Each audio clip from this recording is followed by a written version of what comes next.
Inside of a hospital, Kim and Hae-jin's parents talk with them. The father is not surprised to see Kim in this state, as he is quite the troublemaker.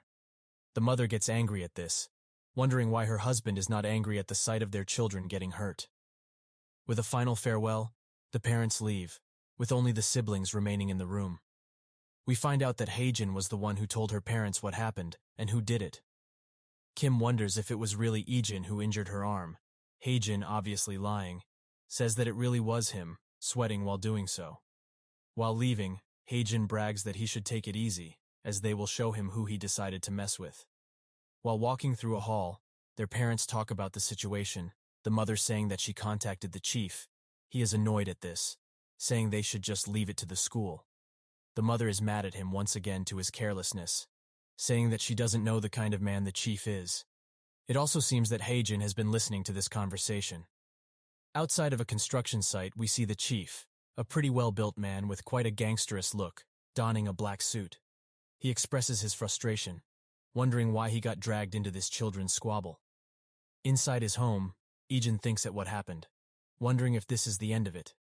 It appears not, however, as two large men are asking for him outside of his door, the grandpa quite puzzled at this. Ijin gets out of his room and says that they are acquaintances of his, and that he will be right back, leaving his grandfather shocked. They take him back to the warehouse, one of them saying to the chief that he decided to come quietly. The chief says to get it over with quickly, with one of them grabbing a bat, saying the other one should grab his arm. One of them quips that Ijin shouldn't have messed with those kids, letting Ijin know that this is about Kisu. The chief is slightly annoyed at his underlings spouting unnecessary information, noting that he will have to punish him later. He takes a quick peek at Ijin, but is surprised to find Ijin not showing any emotion, let alone be scared. Ijin quickly grabs the arm of one of the underlings and strikes him, leaving him confused. The other one quickly swings for his head, but Ijin swiftly and skillfully grabs the bat in his arm and uppercuts the attacker, leaving him knocked out with just a few hits. The other one wakes from his confusion, grabbing Ijin from behind with all his might, but with two rapid elbow strikes, he is down as well. The chief notes his combat skills, saying that he can't be a normal high schooler, lamenting the idea of having to fight one at his age while approaching Ijin. He notes that he is full of openings, but that's when he strikes. Ijin shocked at his speed. He dodges most of his blows and tries to go in for an attack, but the chief moves swiftly, Ijin having to retreat while blocking a blow. The chief asks once again who he is, Ijin replying that he is just a normal high schooler. The chief notes that he is very different from some street thugs, accounting for his skill. Ijin gets into a stance, and the chief rushes him, but to no avail, as Ijin only blocks and counters his attacks, him getting annoyed at this. He charges a mighty punch, but it's redirected by Ijin, who looks at him knowingly. He blitzes the chief, leaving him on the ground. With the last of his conscience, he thinks that those kids messed with the wrong person. Inside of a building, Hae-jin's parents wait for the news, the mother being surprised it's been so much time without any news. The phone finally rings, and the father answers. He apologizes his wife sent out such a pointless task, but the chief says he should be apologizing instead, as he has been beaten. The father is shocked at this, noting that the chief is respected even in the underworld. A door slowly opens, Ijin coming out of it, much to the surprise of the family. Outside of this room, we see Ijin has taken care of the guards quietly. The call abruptly closes, leaving the chief to think that Ijin probably already got there. Inside, Hae-jin suddenly rises up in shock, making her mother throw a tantrum at Ijin, threatening him. The father promptly shuts his wife's mouth and talks with Ijin, asking how he got here. Ijin mockingly says that there were guards guarding it, making him think about what the chief said, wondering how he even found this place. The mother, having had enough of this, calls the police, Hae-jin giddy at her mother's actions. She thinks of calling a prosecutor, while asking Ijin if he knows who he is messing with. Ijin responds, saying that he does. The father is a congressman elected twice and running for the next election too. Hae-jin smirks, whispering to Ijin that his life is over. While the mother is speaking with the congressman, Ijin pulls out his phone and plays a video. The video contains content of Hae-jin bullying and stealing from a fellow classmate. The mother, seeing this, closes the call immediately. Hae-jin wonders how he got this footage, and it seems like Ijin got it from the surveillance cameras, keeping it safe inside a memory stick. Hae-jin tries to plead with her father, but to no avail, as he has had enough of her. Ijin says that he has footage of Kim too, noting that these two would often film themselves bullying. With the amount of footage amassed, the mother bashes Ijin, wondering if he thinks these threats will work. Ijin shuts her down, saying it isn't his fault to begin with, and that he also filmed what happened to him at the warehouse. The father caves in, noting Ijin's dedication to his sister. He says that he will provide money for the medical bills and such, but Ijin shuts this offer down. He asks if he wants his kids to apologize, with Haejin noting that she would rather bite her tongue. Ijin rejects this offer too, saying that he wants both Kim and Haejin to permanently stay out of his sister's sight. The defeated father says that he will move them overseas, much to the dismay of Haejin and her mother. Ijin says he will like her gone by tomorrow. Haejin bursts in tears at the thought. The father asks for the footage, but Ijin glares at him, his eyes turning a bloody red, asking if he thinks he's an idiot. The father, scared, apologizes. Ijin arrives home, where his family worrisomely welcomes him, who is surprised at this. He talks with them, his grandpa saying he thought those people were dangerous, Dayun adding that they gave off a bad vibe. He says not to worry, as she should look after herself, asking how she is doing now. She sheepishly says she is fine. Ijin tells her that she won't be falling down the stairs anymore, as he cleared it out, she being quite puzzled at this. The next day at school, they talk outside of Dayun's classroom, who says that he doesn't have to take her anymore, as she is almost fully recovered. She goes inside the classroom and hears the news that Haejin and her brother are transferring overseas, the other students glad at this piece of information. Dayun remembers what her brother said and runs back into the hall where Ijin is. She calls for him, but no words come out of her mouth, wondering what she could say to him. He gently smiles at her and gives a knowing "see you later," making her burst into tears. Inside a karaoke place, Haejin's clique talk about her, wondering if she really will be moving abroad. The attention goes to Iyung, who is in the same class as her.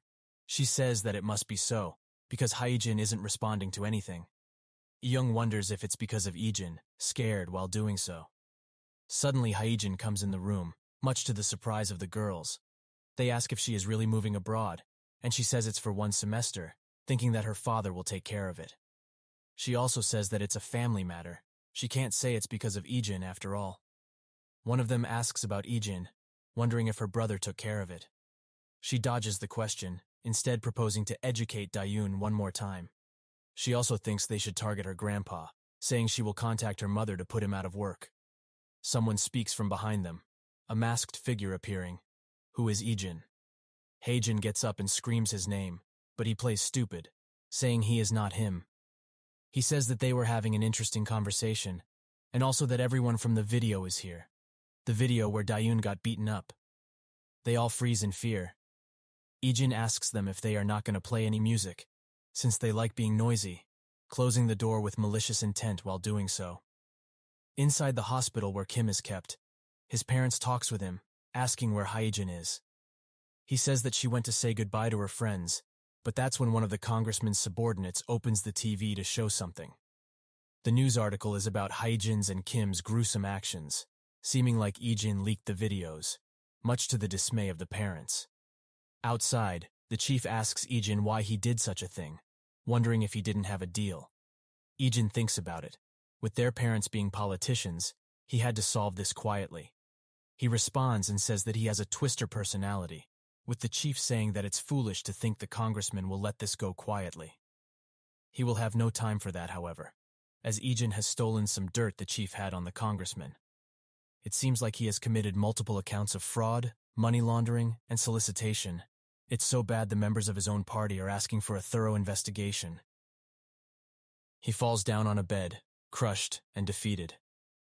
The chief wonders if this guy really is a normal high schooler like he says.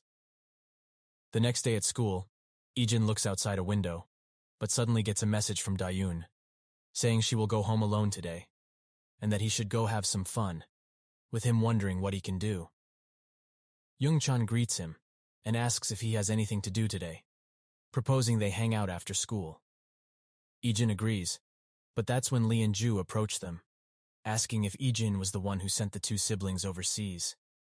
He denies this, but they keep saying that he did. with rumors going around that Ijin went to Kim's base and taking them all down.